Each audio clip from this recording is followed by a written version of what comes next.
வாழ்க வையகம், வாழ்க வையகம், வாழ்க வளமுடன். குரு வாழ்க, குருவே துணை. குருவின் மலரடி போற்றி. அறிவேதான் தெய்வமென்றார் தாயுமானார், அகத்ததுதான் மெய்ப்பொருள் என்று எடுத்துக்காட்டி அறிவதனை அறிவித்தார் திருவள்ளுவர். அவ்வறிவை அறிவதற்கு முறைகள் சொன்னார் அறிஞர் திருமூலர். அப்பேரறிவில் ஆழ்ந்து ஆனந்த கவியாத்தார் ராமலிங்கர். அறிவில் அறிவாய் நிலைத்து அறம்பகுத்தோர், அறிவில் அறிவாய் நிலைத்து அறம்பகுத்தோர், அதை வாழ்ந்து காட்டியோர் நினைவு கூறுவோம். வாழ்க வையகம், வாழ்க வையகம், வாழ்க வளமுடன். சிந்தனையை, உடல் நலத்தை சீரமைத்து உய்வித்த குருவே வாழ்க. மெய்யன்பர்களே, சிந்தனையாளர்களே, அருத்தந்தை வேதாத்திரி மகர்ஷி அவர்களது தத்துவ ஞானத்திலே நம்மையெல்லாம் ஈடுபடுத்திக் கொண்டு அந்த தத்துவத்தோடு இணைந்த வாழ்க்கை கலையை வாழ்ந்து பயணித்துக் கொண்டிருக்கும் அனைவருக்கும் முதற்கண் வணக்கம். மெய்யன்பர்களே, துறவு எனும் விழிப்புணர்வு என்ற ஒரு தலைப்பை வைத்துக்கொண்டு அருத்தந்தை வேதாத்திரி மகர்ஷி அவர்களது வாழ்வியல் சிந்தனைகளை இப்பொழுது நாம் சிந்திக்க இருக்கின்றோம். துறவு என்ற ஒரு வார்த்தை நமது இந்திய நாட்டில் காலங்காலமாக தொன்று தொட்டு வழக்கில் இருந்து கொண்டிருக்கக்கூடிய ஒரு வார்த்தையாக இருக்கிறது. துறவு என்பதை, உண்மையான துறவு எது என்பதை புரிந்து கொள்ளக்கூடிய ஒரு சமுதாயம் இல்லாத நிலையில் துறவு என்பதை பல கோணங்களில் பார்க்கக்கூடிய நிலையை நாம் சமுதாயத்தில் பார்க்கின்றோம். ஆனால் இந்த நூற்றாண்டில் வாழ்ந்த அருத்தந்தை வேதாத்திரி மகர்ஷி அவர்கள்தான் துறவு என்ற ஒரு வார்த்தைக்கு உண்மையான தெளிவான ஒரு நடைமுறையில் சாத்தியமான ஒரு விளக்கத்தை அற்புதமாக இந்த மனித குலத்திற்கு கொடுத்திருக்கின்றார். அதாவது நமது உலக வாழ்க்கை, இல்லற வாழ்க்கை, இதற்கும் துறவு வாழ்க்கை என்பதற்கும் சம்பந்தம் இல்லை என்ற அளவிற்கு சமுதாயம் இந்த துறவு என்ற வார்த்தையை பயன்படுத்தி வந்துள்ளதை நாம் அறிவோம். துறவு என்பதை கண்டு அஞ்சி ஓடக்கூடிய ஒரு இளைஞர் சமுதாயத்தை நாம் பார்த்திருக்கின்றோம்.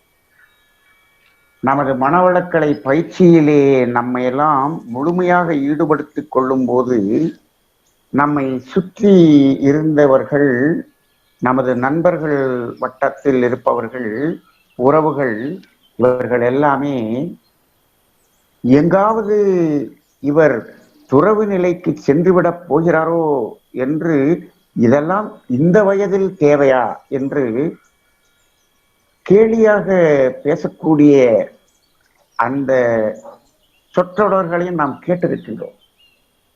இதற்கெல்லாம் என்ன காரணம் என்று சொன்னால், அந்த உண்மையான ஆன்மீகம், உண்மையான யோக நிலை, உண்மையான துறவு என்றால் என்ன என்ற விழிப்புணர்வு இல்லாத காரணமே அதற்கு காரணமாக இருந்தது. அப்ப துறவு என்பது எங்கோ ஒரு தனியாக இருக்கக்கூடிய ஒரு வாழ்க்கை அல்ல. துறவு வாழ்க்கை என்று ஒரு தனியான வாழ்க்கை இருக்கிறதா என்று கேட்டால் அப்படி ஒரு வாழ்க்கையே இல்லை என்பதுதான் மகரிஷியினுடைய தத்துவத்தின் மூலமாக நாம் விளங்கிக் கொள்ள முடிகிறது. அப்போ துறவு என்றால் என்ன?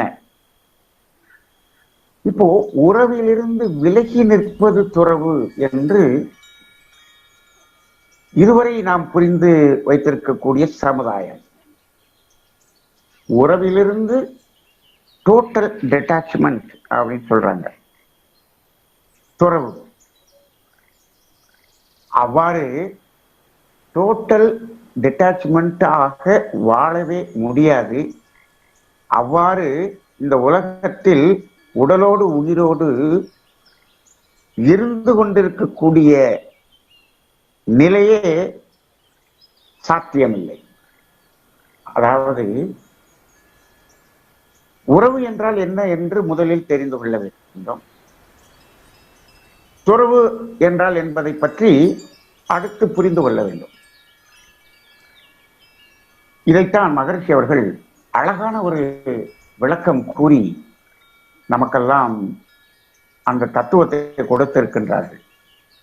துறவு என்பதற்கு மகரிஷி அவர்கள் கொடுத்திருக்கக்கூடிய விளக்கம், டெபனிஷன் என்ன என்று பார்த்தால், உறவிலே கண்ட உண்மை நிலை தெளிவு துறவு என்று சொல்வார்கள். உறவில் உண்மை தெளிவு துறவு. அப்போ அந்த துறவு என்பது எங்க தனியாக இருக்கிறதா, இந்த உறவோடு இணைந்திருக்கிறதா என்று பார்த்தால் உறவோடு இணைந்திருக்கிறது.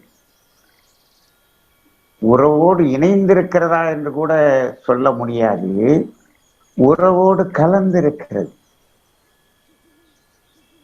உறவோடு கலந்திருக்கிறது.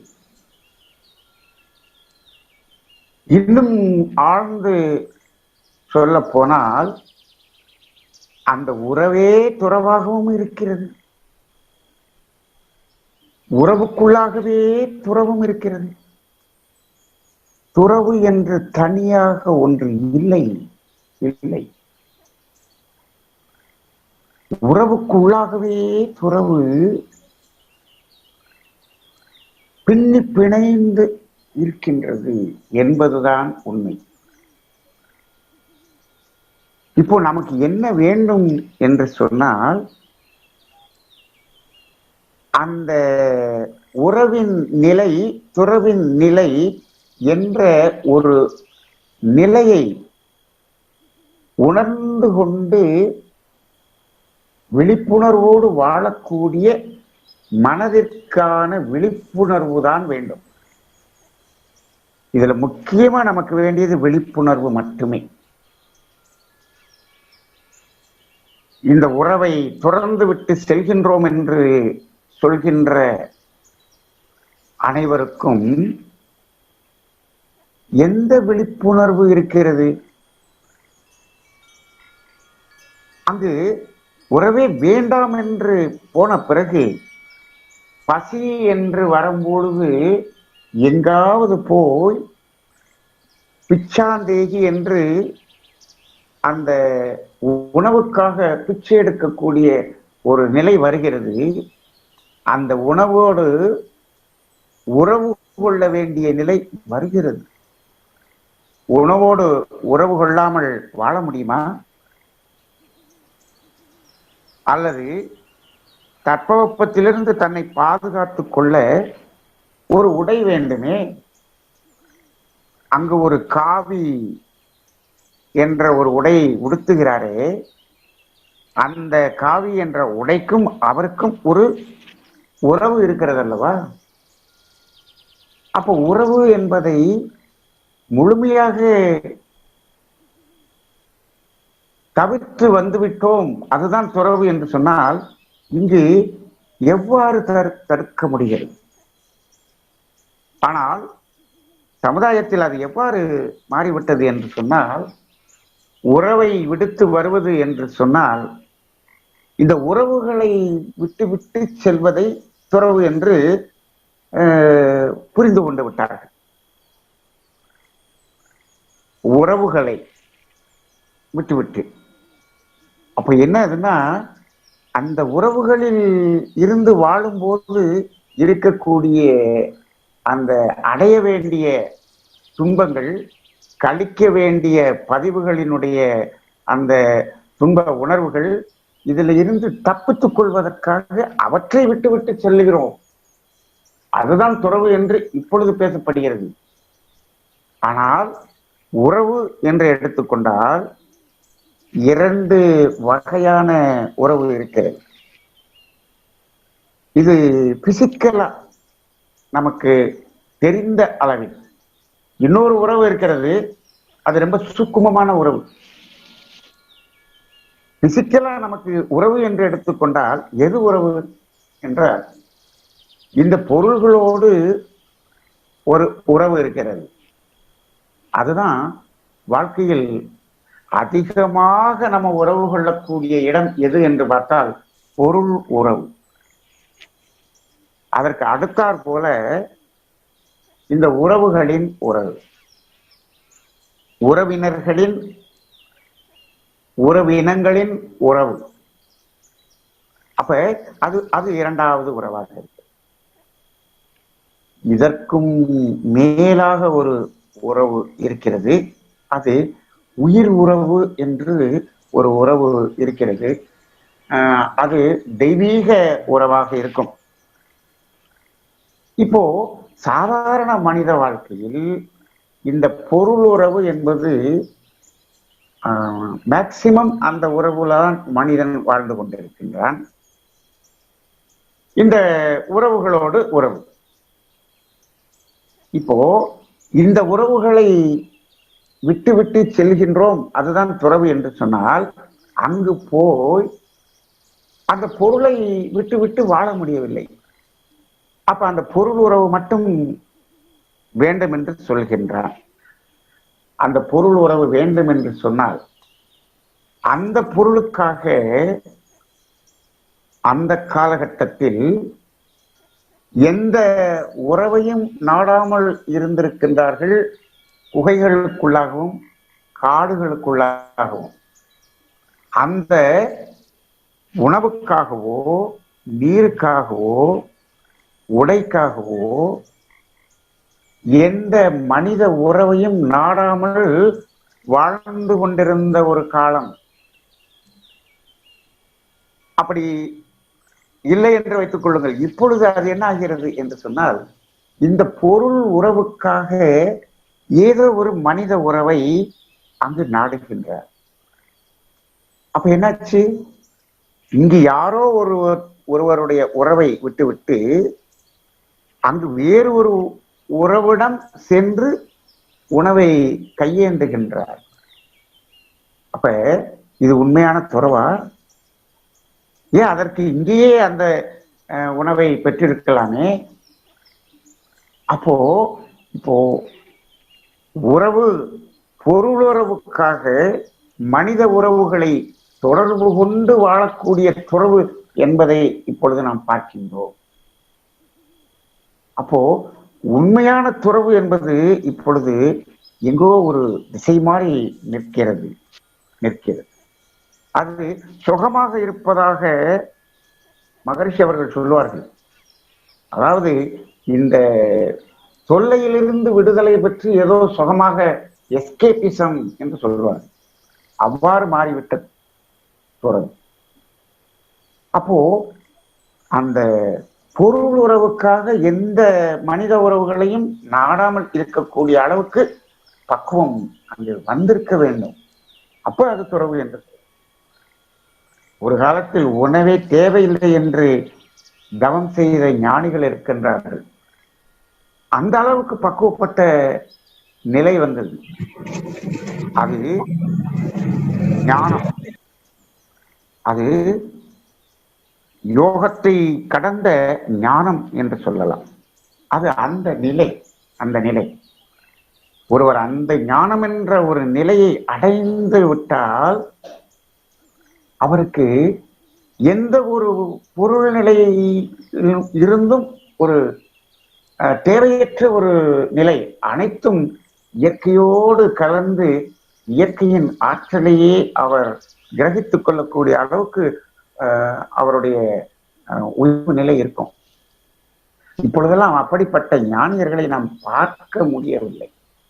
சரி, ஆக இப்போ இப்ப நாம உண்மை துறவு என்றால் என்ன என்று பார்த்தால், அந்த துறவு என்பது உறவில் கலந்திருக்கிறது என்று சொல்லிவிட்டோம், உறவிலே இணைந்திருக்கிறது என்று சொல்லிவிட்டோம். அப்போ இப்ப துறவு என்பதை எவ்வாறு மேற்கொள்வது? துறவு என்பது எப்பொழுது மேற்கொள்வது? துறவு என்பது எந்த நேரத்தில் தேவைப்படுகிறது, எந்த நேரத்தில் துறவாக இருக்க வேண்டும் என்று கேட்டால், ஒவ்வொரு செயலிலும் துறவு இருக்க வேண்டும். ஒவ்வொரு சனத்திற்கு சனம் நம்மிடம் துறவு என்பது இருந்து கொண்டே இருக்க வேண்டும். அப்படிதான் துறவு இருக்கிறது.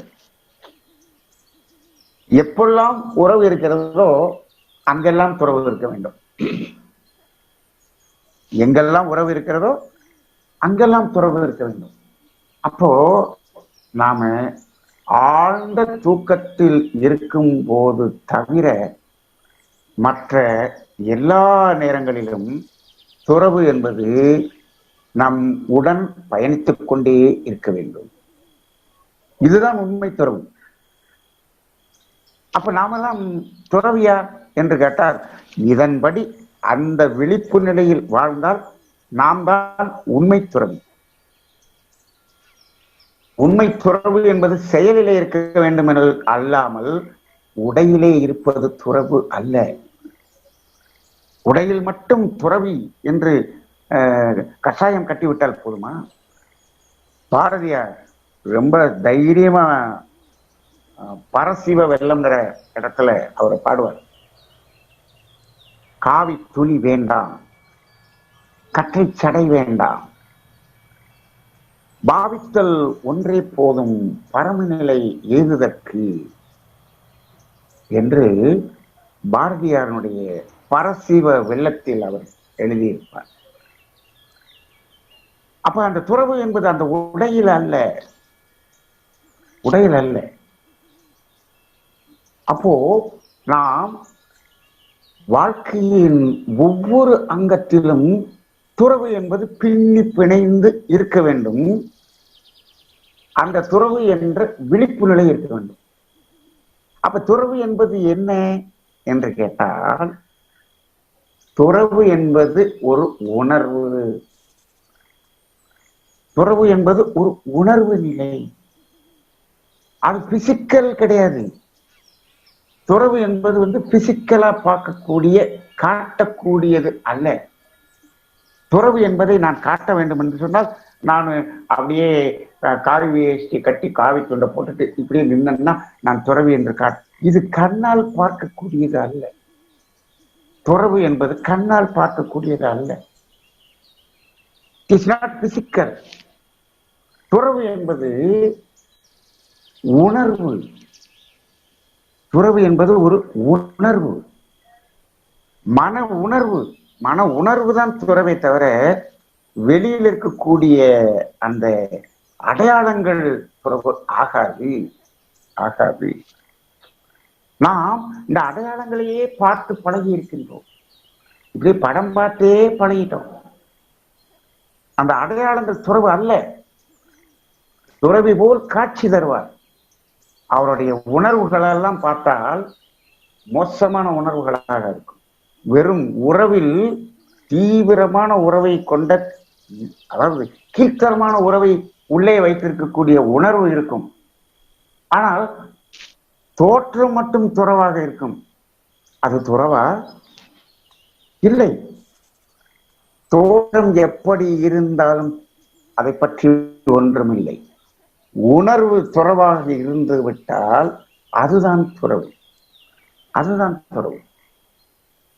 தோற்றத்தில் அது ஒன்றும் அதை காட்டிக் கொடுக்க அவசியமில்லை. ஆக அப்ப துறவு என்பது இந்த அளவுக்கு பின்னி பிணைந்திருக்கிறது. அப்ப உணர்வு என்றால் என்ன உணர்வு? துறவு என்பது என்ன உணர்வு என்று கேட்டால் விழிப்புணர்வு. விழிப்புணர்வு என்பதுதான் துறவு. இந்த விழிப்புணர்வை பற்றி பேசாத ஞானிகள் கிடையாது. ஞானிகள் அனைவரும் பல தத்துவங்களை விளக்கி வருவார்கள். அதன் சாரம் எடுத்து பார்த்தால் அங்கு எங்கு வந்து நிற்கும் என்று சொன்னால் விழிப்புணர்வு என்பதில் வந்து நிற்கும்.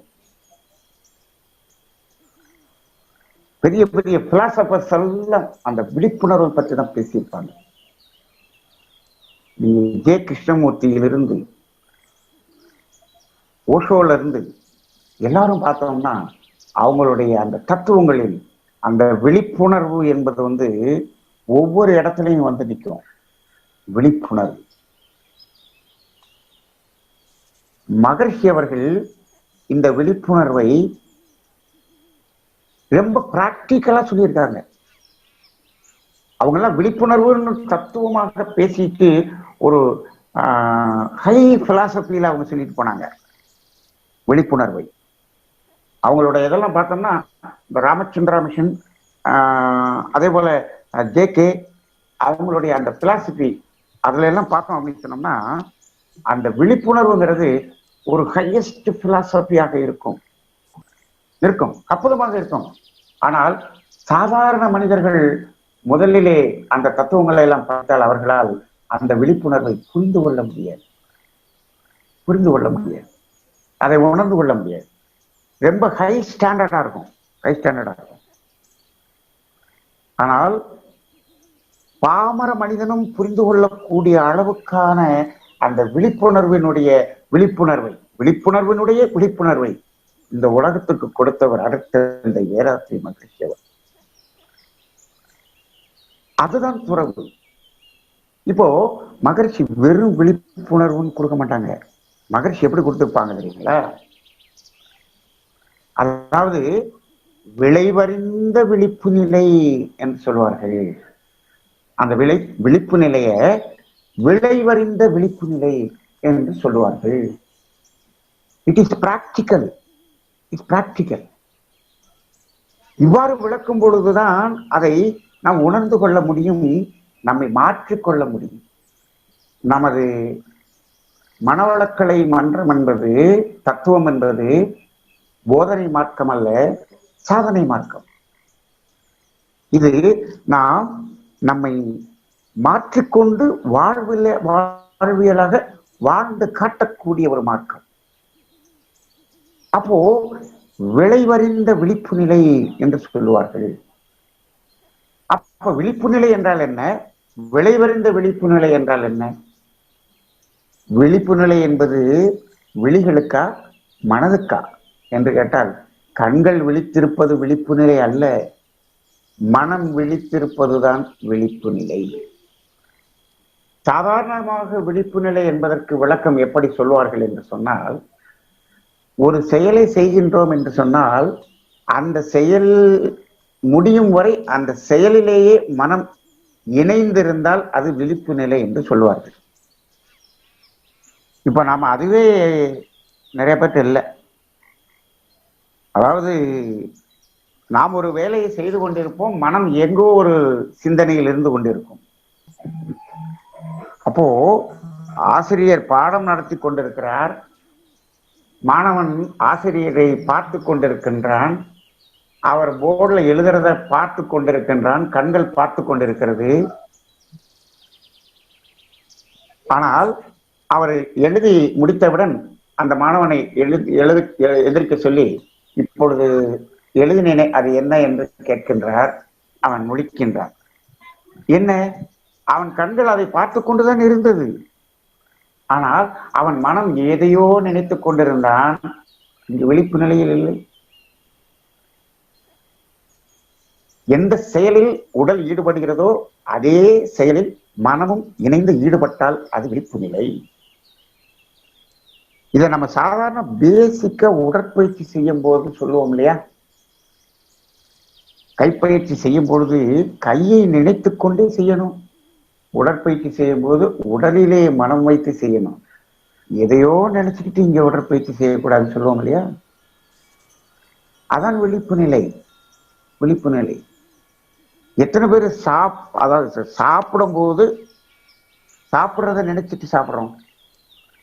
காலையில என்ன சாப்பிட்டீங்க அப்படின்னு கேட்டா டக்குன்னு சொல்ல முடியல, கொஞ்ச நேரம் யோசிக்க வேண்டியிருக்கு. ஏன் அப்படின்னு சொன்னா அங்க கை சாப்பிட்டுக்கிட்டு இருக்கு, வாய் சாப்பிட்டுக்கிட்டு இருக்கு, மனம் எங்கோ சென்று விட்டது. என்ன சாப்பிட்டோம்னு ரொம்ப யோசிச்சு சொல்ல முடியாது. வண்டியில் பயணம் செய்து கொண்டிருக்கிறோம், வண்டியிலும் ரோட்டிலும் மனம் நிற்கவில்லை, இது எங்கேயோ போய் வியாபாரம் செய்து விட்டு வருகிறது. இன்றைக்கு அப்படித்தான் இருந்து கொண்டிருக்கின்றார்கள். விழிப்பு நிலை இல்லை, விழிப்பு நிலை இல்லை. ஆக அந்த விழிப்பு நிலை என்பது சாதாரணமாக எந்த செயலை செய்கிறோமோ அந்த செயலிலேயே மனம் ஒன்றி ஒடுங்கி இருப்பது என்பதுதான் விழிப்பு நிலை. ஆக வாழ்க வளமுடன், வாழ்க வளமுடன், வாழ்க வளமுடன். ஆக ஆக எந்த ஒரு செயலில் இருக்கிறோமோ அந்த செயலிலேயே மனம் ஒன்றி இருப்பதுதான் விழிப்பு நிலை. இப்போ விளைவறிந்த விழிப்பு நிலை என்றால் என்ன என்று பார்த்தால், நாம் ஒரு செயலை செய்கிறோம். இப்போ அந்த செயல் செய்வதற்கு முன்னால் அது எண்ணமாக மலரும். எண்ணம் வந்த பிறகுதான் அது சொல்லாகவோ செயலாகவோ மாறும். எண்ணம் இல்லாமல் செயல் இல்லை.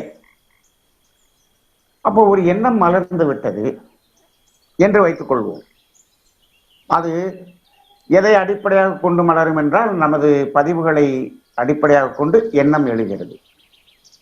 இந்த எண்ணம் எழுந்தவுடன் அந்த எண்ணம் ஒரு செயலை செய்வதற்கு தூண்டுகிறது.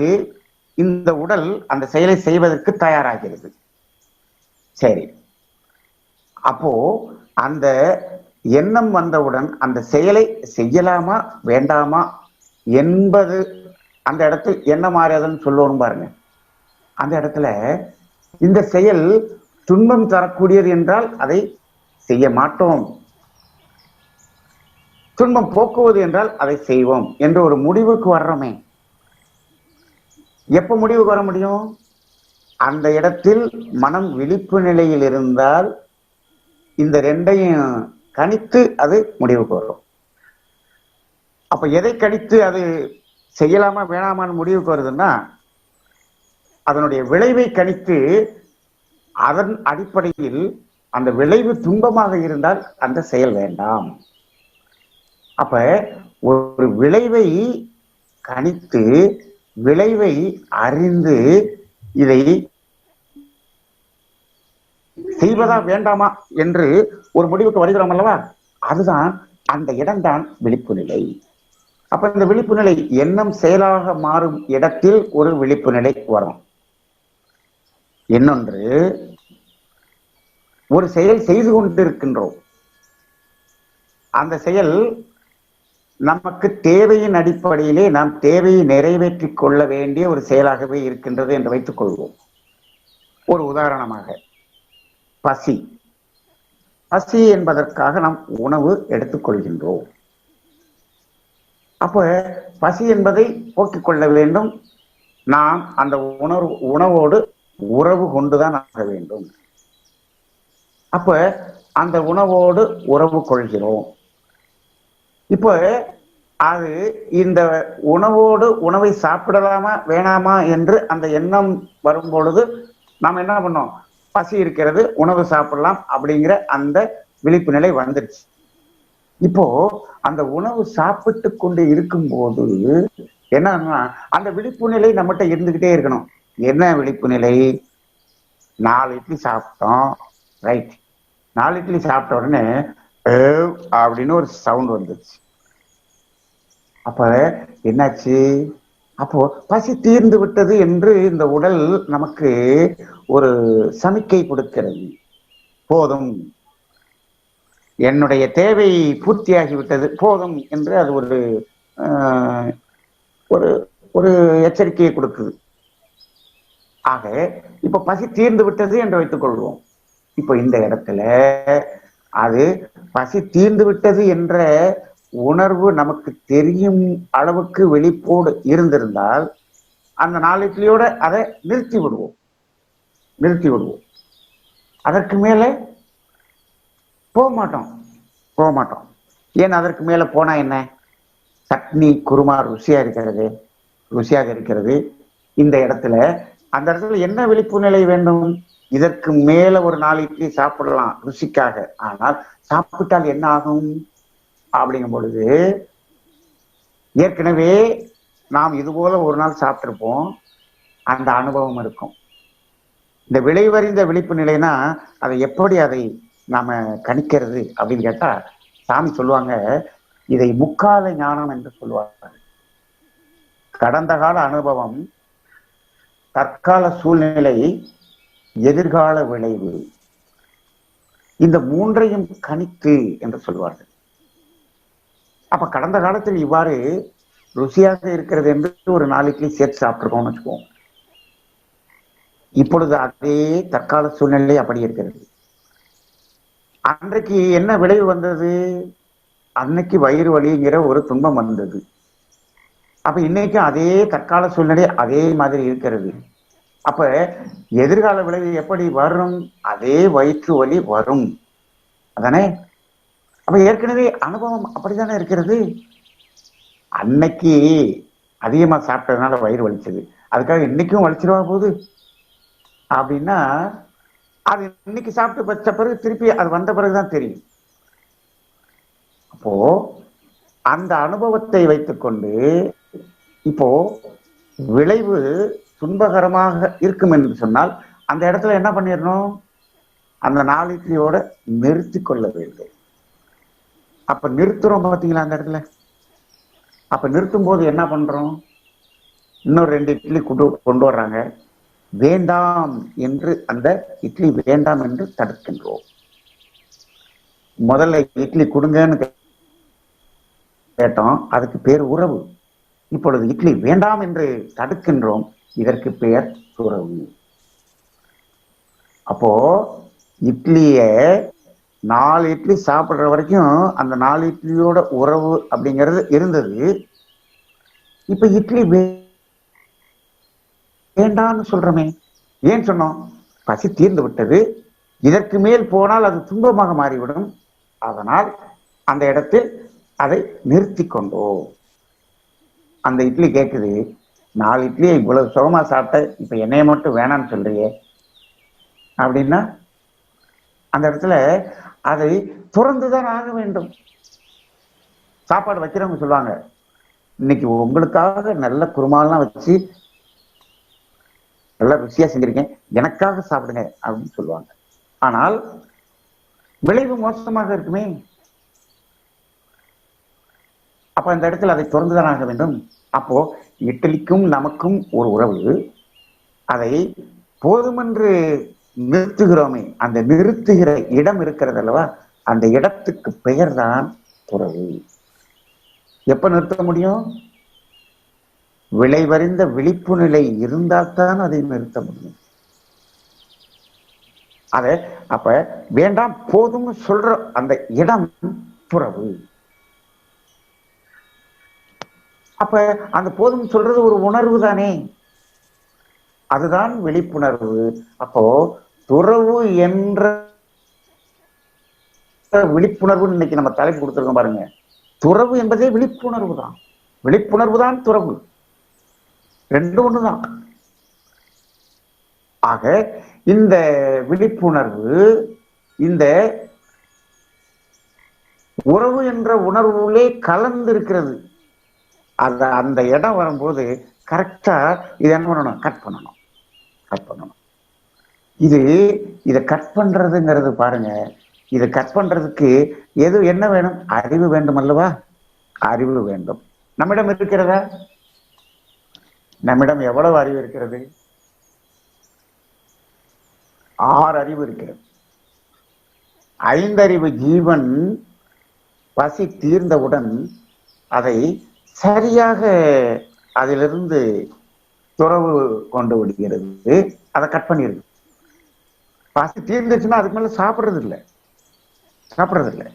அது சரியாக அதிலிருந்து விலகி விடுகிறது. அப்ப உறவிலே துறவை சரியாக கடைபிடிப்பது 5 அறிவு விலங்கினங்கள். ஒரு புலி இரை தேடுகிறது, காட்டில் சென்று தேடிக்கொண்டே இருக்கிறது.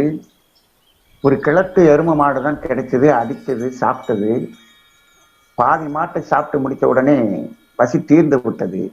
மீதி மாட்டை என்ன செய்யும்? எடுத்துக்கொண்டு போய் வச்சுக்கலாம், சுட வச்சு வச்சுக்கலாம், ஃப்ரிட்ஜில் வச்சுக்கலாம். நாளைக்கு தேடி உணவு கிடைக்கலன்னா என்ன பண்றது இப்படின்னு அது நினைத்ததே கிடையாது. பசி தீர்ந்தவுடன் மீதி இருக்கக்கூடிய அந்த இறைச்சி அப்படியே விட்டு விட்டு சென்று விடும். அதுக்கு மேல சாப்பிடாது. பசி தீர்ந்துச்சுன்னா சாப்பிடாது. சரி, இப்பொழுது வேற மாதிரி பார்ப்போம். கிழட்டு எருமை மாடுதான் கிடைச்சது, சாப்பிட்டுச்சு, பசி தீர்ந்து விட்டது. தீர்ந்த இடத்தில், தீர்ந்த நேரத்தில் ஒரு அழகான மான் குட்டி வந்து அங்கே நிற்கிறது. மான் கறி சாப்பிட்ட அனுபவம் அந்த புலிக்கு உண்டு. ஆகா, மான் இறைச்சி வந்திருக்கிறதே என்று அந்த மான் இறைச்சியை அடித்து சாப்பிடுமா என்றால் அடிக்காது. ஏன்? பசி தீர்ந்து விட்டது, அடிக்காது. எவ்வளவு விழிப்பு நிலை இருக்கிறதா? அதுதான் துறவு. என்ன சார், அப்ப துறவுங்கிறது மனிதனுக்கு மட்டுமல்லவா? ஐந்தறிவு விலங்கினங்களுக்கும் துறவு இருக்கிறதா? ஐந்தறிவு விலங்கினங்களும் துறவில் சரியாக இருக்கிறது. ஐந்தறிவு விலங்கினங்கள் எல்லாம் துறவில் சரியாக இருக்கிறது. மனிதன் தான் அதில் தவறு செய்கின்றார், அந்த விழிப்பு நிலை தவறுகின்றார். மனிதனிடம் 4 இட்லி சாப்பிட்டோம், பக்கத்து வீட்டுல இருந்து அப்பதான் பிரியாணி வருது. வந்து டிஃபன் பாக்ஸ் திறக்கிறாங்க. நம்ம சாப்பிட்டோம், பசி தீர்ந்துருச்சு, தட்டுல கை கழுவல.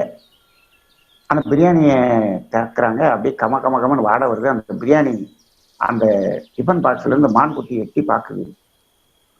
நம்மால் சாப்பிட்ருவோமா? சாப்பிட்ருவோம். அந்த ருசி. ஆனால் அந்த ஐந்தறிவு விலங்கினங்கள் அதை செய்யவில்லை. அதான் விழிப்புணர்வு, அதுதான் துறவு. அது வேண்டாம் என்று அதிலிருந்து துறந்து விடுகிறதே, அந்த மான்குட்டியை அதை அடிக்கவில்லையே, அதுதான் துறவு.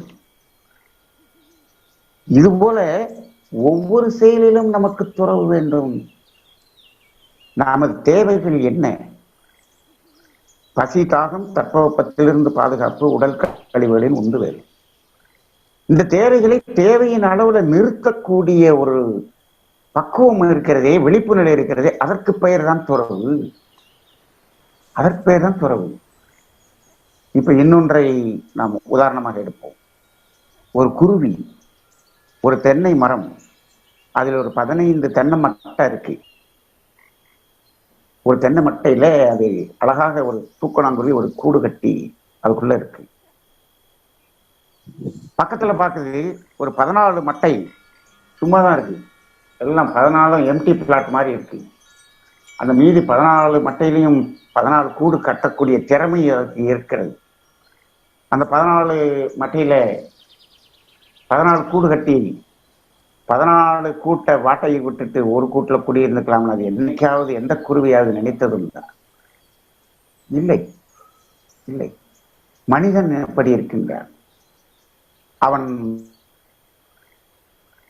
தட்பவெப்பத்திலிருந்து பாதுகாக்க ஒரு வீடை கட்டுகின்றான், அப்புறம் மாடி கட்டி வாடகைக்கு விடுறான். பக்கத்து பிளாட் விலைக்கு வருதுங்கிறாங்க, அதையும் வாங்கிடுறான், அதையும் கட்டி வாடகைக்கு விடுறான், தெருவே வாங்கிடுறான். எங்க விழிப்பு நிலை? மனிதனிடம் தான் அந்த விழிப்பு நிலை இல்லை. விழிப்பு நிலை இல்லை. உடை, எவ்வளவு உடை, எல்லாவற்றிலும் அளவை மீறுகின்றான். விழிப்பு நிலை இல்லை. கேட்டால் நான் துறவி அல்ல அப்படின்றான். அப்ப இதுல இருந்து தப்பிச்சுக்கிறதுக்கு எவ்வளவு ஈஸியா போச்சு பாருங்க. அவர் துறவியாக இருந்தால்தான் இதெல்லாம் தேவையில்லை. நான் இல்லறவாசி, அதனால நான் இது எல்லாத்தையும் வாங்கி போடுவேன். இல்லறவாசின்னா எத்தனை இல்லம் வேண்டும்?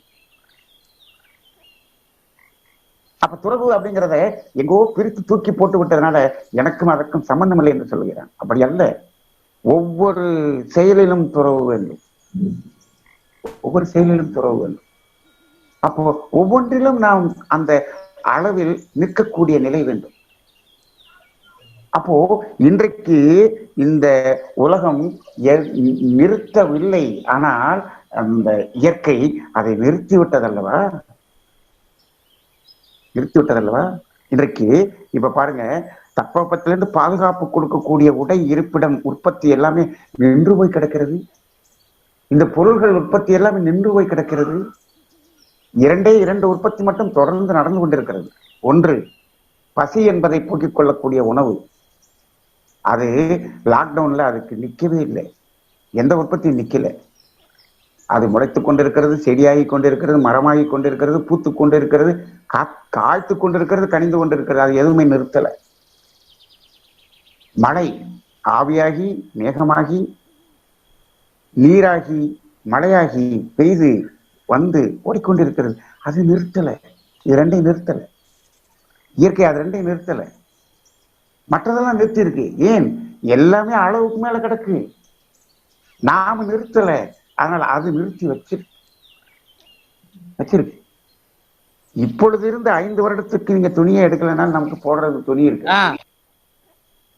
ஆக அந்த அடிப்படையில் நாம அந்த விழிப்பு நிலையில் நிற்க வேண்டிய அந்த துறவு நிலையை, அந்த விழிப்பு நிலையில் இருக்க வேண்டிய மனிதன் அதை தவற விட்டு விட்டான். ஆனால் தவற விட்டு இப்பொழுது ரொம்ப எக்ஸ்ட்ரீமான ஒரு பொருள் நிலைக்கு சென்று விட்டான். இப்பொழுது அந்த பொருள்கள் உற்பத்தி எல்லாம் நிறுத்தி வைக்க வேண்டிய ஒரு கால கட்டாயத்திற்கு வந்து விட்டோம். அப்ப இயற்கை நமக்கு ஏதோ உணர்த்துகிறது அல்லவா?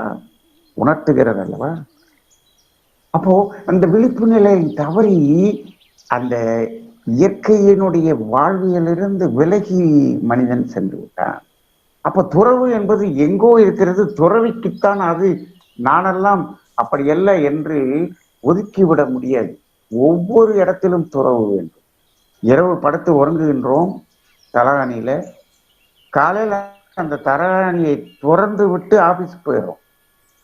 என்னப்பா இவ்வளவு சுகமா படுத்திருந்த, இப்ப நீ பாட்டு தூக்கி எறிஞ்சிட்டு நீ பாட்டுக்கு ஆபீஸ் போறியே, தலகாணியை அப்படியே பின்னாடி வச்சு ரப்பர் பேண்ட் கட்டிட்டு அப்படியே ஆபீஸ் போன்னு சொல்ல முடியுமா? எந்த ஒன்றா இருந்தாலும் சரி, ஒரு வண்டியோடு உறவு கொள்கிறோம். ஆபீஸ்ல இருந்து வந்து நிறுத்தினே வண்டியை வெளியில நிறுத்திட்டு உள்ள வந்துட்டோம். என்னப்பா என்னை இப்படி அனாதையா விட்டுட்டு போறேன்னு வண்டி கேட்குதா?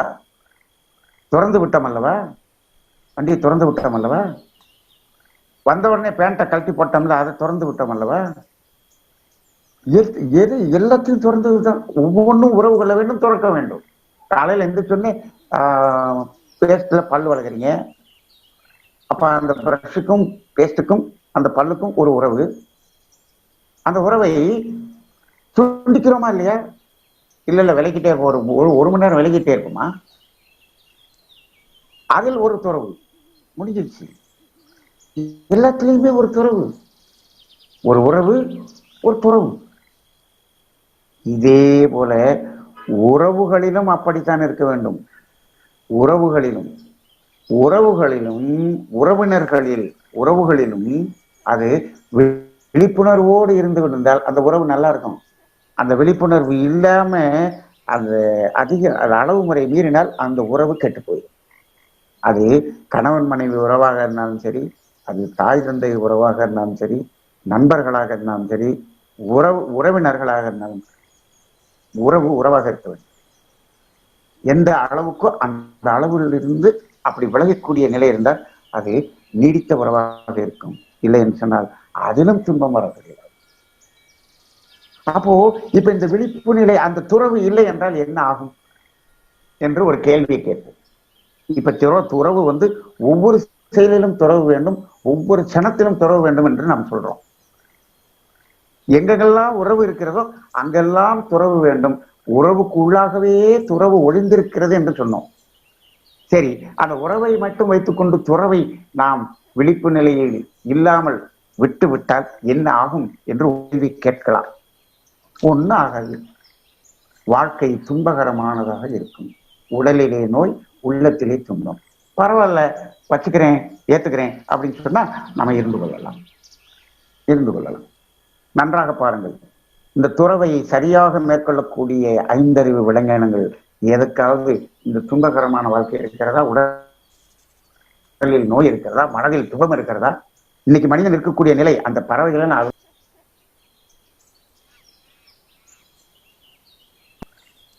அது மனதில் எந்த கவலையும் இல்லை, பயம் இல்லை. இன்னைக்கு மனிதன் பயந்து இருக்கிறான், அது பயம் இல்லை. ஏன் ஏன் அந்த ஒவ்வொரு உறவிலும் நாம் துறவு மேற்கொள்ளவில்லை.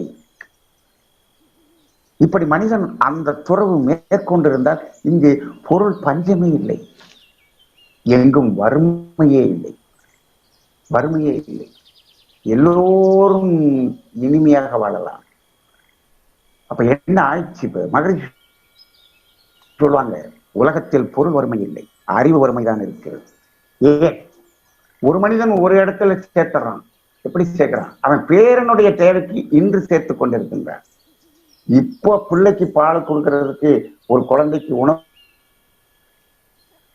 கொடுப்பதற்கு உணவு இல்லாமல் இருக்கிறது. இன்றைக்கு இருக்கக்கூடிய குழந்தைக்கு இல்லை, ஆனால் இவன் பேரனுடைய குழந்தைக்கு இங்கு சேர்த்துக் கொண்டிருக்கிறான். என்ன நியாயம்? எதை சேர்த்துக் கொண்டிருக்கின்றான்? எந்த பொருளை சேர்த்துக் கொண்டிருக்கிறான்? இயற்கை உருவாக்கி வைத்திருக்கக்கூடிய, அனைவருக்கும் உருவாக்கி வைத்திருக்கக்கூடிய இந்த பொருளை இவன் எடுத்து வைத்திருக்கின்ற, சேர்த்து வைப்பதில்லை, பதுக்கி வைத்துக் கொண்டிருக்கிறான்.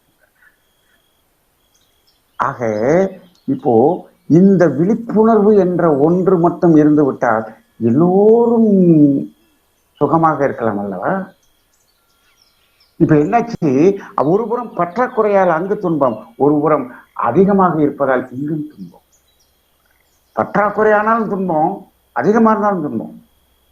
மகரிஷி அவர்கள் மாக்கோளம் என்ற புத்தகத்தை எழுதியிருப்பாங்க. அவங்களுடைய வீட்டுல வாசல்ல கோலம் போடும்போது எழுதின அந்த கவி, வாங்கிய கடனும் தேங்கிய பணமும் வளர வளர வாழ்வை கெடுக்கும். அப்போ அது பற்றாக்குறையா இருந்தாலும் கெட்டு போயிடும், அது அதிகமாக இருந்தாலும் கெட்டு போயிடும். பற்றாக்குறைன்னு என்ன? உறவு கொள்ளாமல் இருந்தாலும் தப்பு, பசிக்குது சாப்பிடாம இருந்தாலும் தப்பு, சாப்பிட்டுக்கிட்டே இருந்தாலும் தப்பு, அதை நிறுத்தாம அதில் துறவு என்ற அந்த கற்பனாம தொடர்ந்து கொண்டிருந்தால் அங்கேயும் தப்பு. அப்ப என்ன வேண்டும்? அளவு முறை வேண்டும். அந்த அளவு இருக்கிறது, அந்த அளவில் நிற்கும் விழிப்பு நிலை என்பதுதான் துறவு. ஆக துறவு என்பது ஒரு விழிப்பு நிலை. துறவு என்பது ஒரு விழிப்பு நிலை. அது உறவோடு கலந்தது, உறவோடு ஒன்று கலந்தது. ஆக இதை பிரிக்க முடியுமா என்றால் பிரிக்க முடியாது. உடையால் பிரிக்க முடியாது, உடையால் பிரிக்க முடியாது.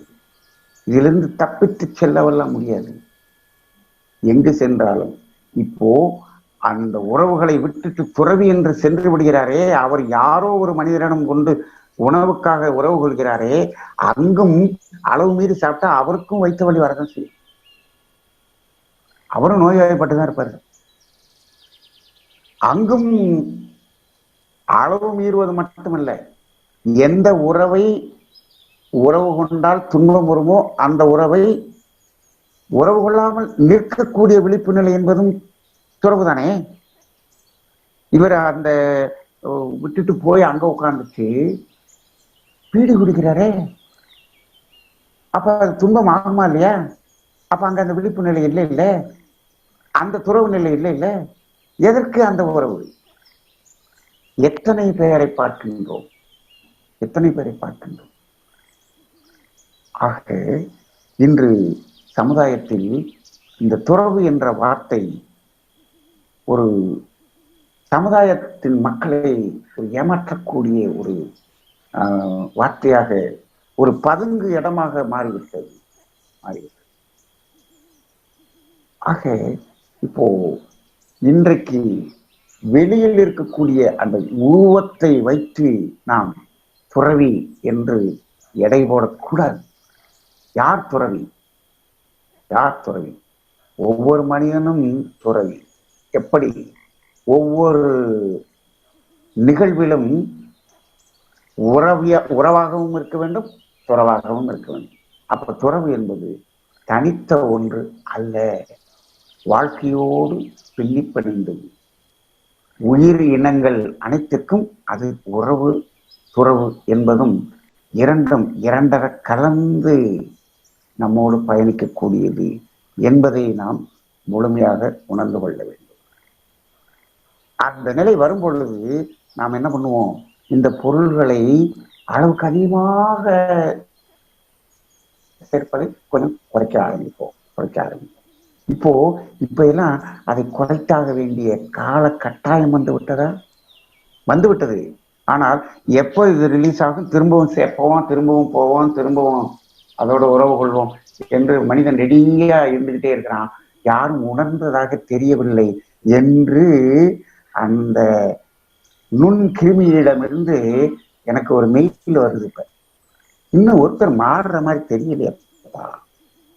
அப்ப என்ன பண்ண போற? எக்ஸ்டென்ஷன்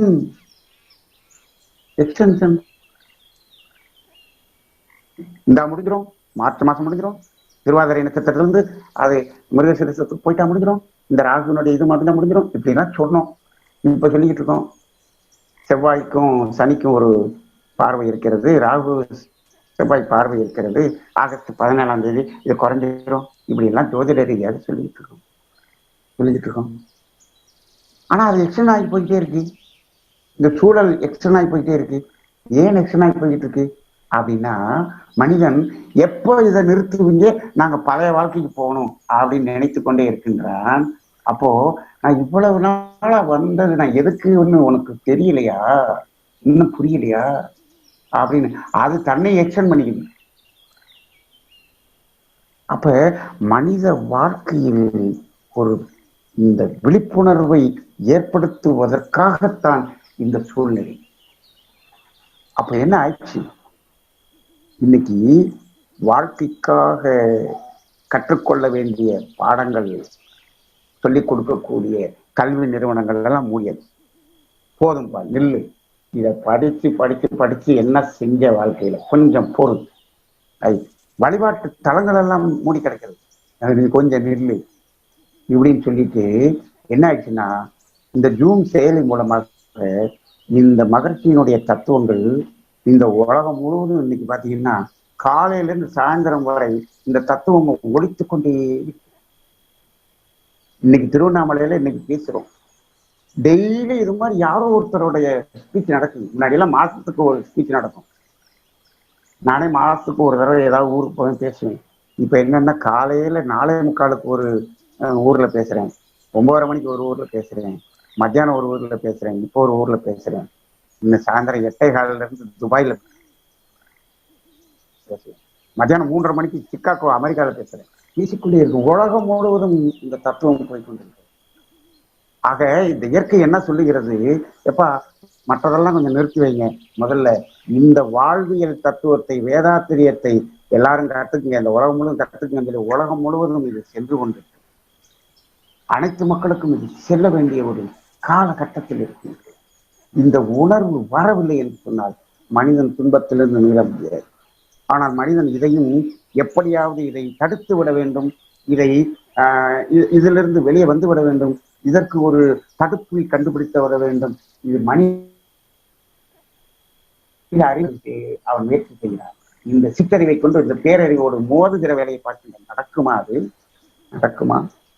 அந்த பேரறிவு என்ன பண்ணுகிறது? தன்னுடைய உருவத்தையே மாற்றிக்கொள்கிறது பாருங்க.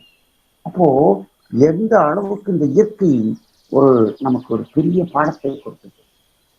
ஆக ஆசன் அருட்தந்தை வேதாத்திரி மகர்ஷி அவர்கள் கொடுத்திருக்கக்கூடிய இந்த தத்துவங்கள் மனிதனுடைய வாழ்க்கையை துன்பத்திலிருந்து மீட்டெடுத்து உடல் ரீதியாகவும் மன ரீதியாகவும் ஆரோக்கியமாகவும் அமைதியாகவும் வாழக்கூடிய ஒரு தத்துவம். அந்த தத்துவங்களில் மிக மிக மிக மிக அத்தியாவசியமான ஒரு தத்துவம் எது என்று கேட்டால் செயல் விளைவு தத்துவம்.